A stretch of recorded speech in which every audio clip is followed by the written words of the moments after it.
निवेदने लक्ष्मी समन्यो अहोरात्रे पार्श्वे नक्षत्रानुरूपम् अश्वनौ व्याप्नो इष्टं मनिधान अमुं मनिधान सर्वं मनिधान तच्छयो रामणेमहे गावं यज्ञाय गावं यज्ञपदये नैवे स्वस्तिर्नः स्वस्तिर्मानुषं तिष्ठान्तिः ॐ आप्यायस्मसमेतने विश्वदस्नामविष्टियं भवाभाजस्य रङ्गरे क्षीरेणास्नपयामि अधिक्रामन्नो अकार्यं यष्णारस्वर्गराजनः सुरभिनामकाकरत्नः योगं शतादशतो तद्धास्नपयामि शुक्लमधिष्ठोदशतेजोदेवावस्त्रपदात्मना चतुर्येन भरतेन वसो सूर्यस्य रश्मिभिः आद्येन स्नपयामि मधुमादारुदाय देवनक्षरत्नचन्द्रमः आग्नेयेन मधुमान्नावनस्पतिर्मधुमाकुम्भस्तसूर्यः रामो भवन्तनः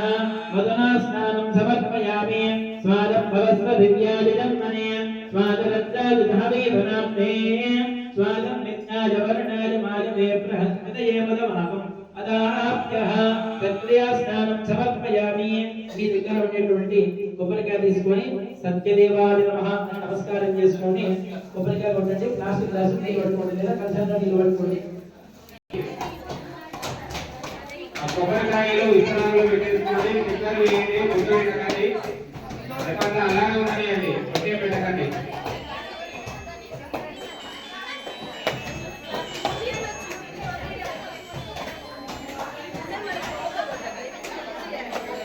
మళ్ళీ పూజ ప్రారంభమైంది మాట్లాడుతూ నిశ్శబ్దంగా ఉండాలి ఇయో రేపు వస్తా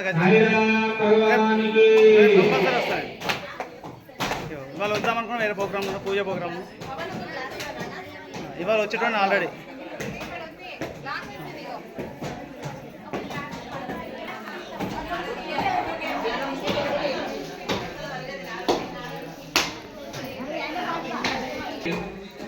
పంచామృతాలతో అభిషేకమైనది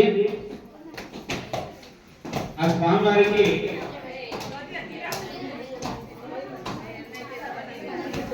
ఓం శ్రీ సత్యసాయి దేవతాయే నమః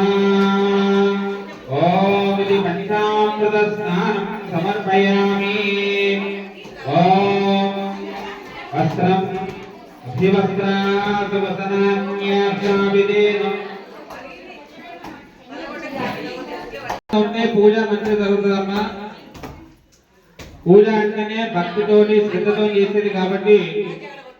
ఇంకా మౌనంగా ఎక్కువ చేస్తే ఇంకా మంచి ఫలితాంశం గౌరవ చేసుకున్నాం కాబట్టి